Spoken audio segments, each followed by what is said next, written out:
জাতিসংঘ ও মার্কিন সংস্থার ৫০ কর্মীকে অপহরণ করেছে হুতিরা।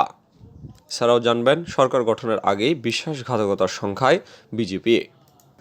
জাতিসংঘ মার্কিন সংস্থার ৫০ কর্মীকে অপহরণ করেছে হুতি।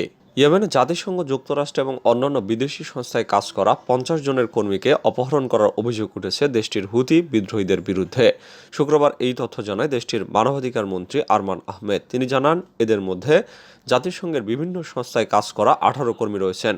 তারা ইউএনডিপি, ওসিএইচএ, ডব্লিউএফপির মতো সংস্থাগুলোতে কাজ করেন। আর ৩২ জন যুক্তরাষ্ট্রের অর্থ সহায়তায় চলা ন্যাশনাল ডেমোক্রেটিক ইনস্টিটিউট, জার্মানির জিআইজেড এবং অন্যান্য সংস্থার সদস্য। হুতি বিদ্রোহীরা ইয়েমেনের রাজধানী সানা নিয়ন্ত্রণ করে এবং দেশটির উত্তরের বিশাল অংশ তাদের দখলে।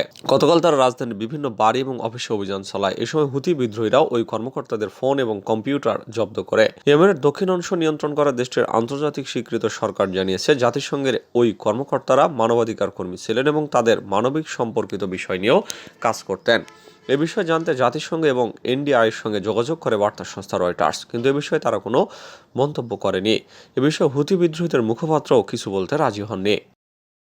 সরকার গঠনের আগেই বিশ্বাসঘাতকতার সংখ্যায় বিজেপি। ভারতের সরকার গঠনের জোটে ভাঙনের যাবতীয় আশঙ্কা উড়িয়ে এনডিএর বৈঠকে যোগ দিলেন নীতিশ কুমার, চন্দ্রবাবু নাইডু। ভারতের প্রধানমন্ত্রী নরেন্দ্র মোদীর সারিতে রাখা হলো তাদের আসন।